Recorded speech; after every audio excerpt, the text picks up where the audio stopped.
Magandang hapon mga ka-happy hour. Narito ang mga balita para sa MBC TV Network News Update 4 PM edition. Black Hawk Helicopter, tangking ipinangalan kay Marcos Sr.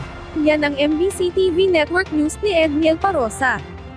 Tampok sa anibersaryo ng Armed Forces of the Philippines ngayong taon, ang ilang natatanging military assets na ihaharap kay Commander-in-Chief Pangulong Bongbong Marcos gaya ng nakagawian.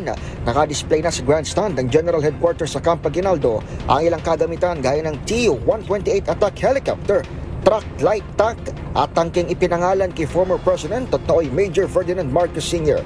Isinunod kay FM ang isang command post attack vehicle bilang pagbibigay pugay sa Medal of Valor awardee at umano'y pangunguna niya sa daang sundalo noong ikalawang digmaang pandaigdig.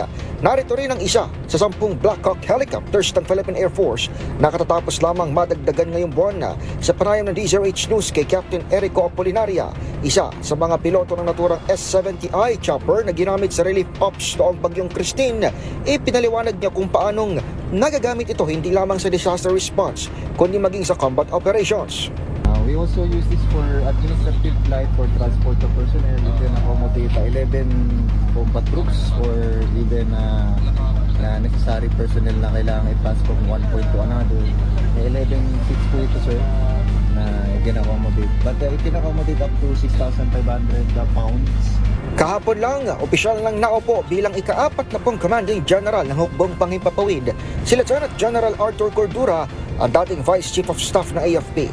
Cum laude ng PMA Bigkislahi Class of 1990 ang tubong San Fernando, Pampanga, bago siya naging isa sa top students ng PAF Flying School noong 1992. Samantala, pagtapos pangunahan ng Change of Command ceremony sa PAF kahapon, inasahang present si PBBM sa 89th anniversary program ng AFP sa Camp Aguinaldo ngayong Disyembre 20. Para sa MBC TV Network News, ito si Edniel Parosa ng DZRH, una sa Pilipinas, una sa Pilipino.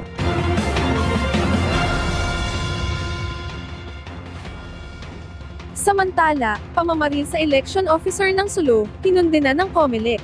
Mariing kinundena ng Commission on Elections ang nangyaring pamamaril sa Provincial Election Supervisor ng Sulu na si Attorney Vince Forjuli ngayong araw. Nangyari ang insidente sa Zamboanga City kaninang umaga lamang. Nasa maayos na kondisyon ang opisyal ng poll body, ngunit ang kapatid niya na kasama sa loob ng sasakyan ay nasa kritikal na kondisyon. Hinimok naman ni COMELEC Chairman George Erwin Garcia ang mga otoridad na agarang gumawa ng aksyon patungkol sa pangyayari upang matiyak na mapapanagot ang nasa likod ng krimen. Sa post naman ni Attorney Julie, tinawag nitong mga duwag ang nasa likod ng pangyayari at hinamon niyang lumantad ang mga ito at magpakilala. At yan ang mga balita para sa MBC TV Network News Update 4 PM edition. Abangan ang mga susunod na balitaan mamaya para sa 5 PM edition.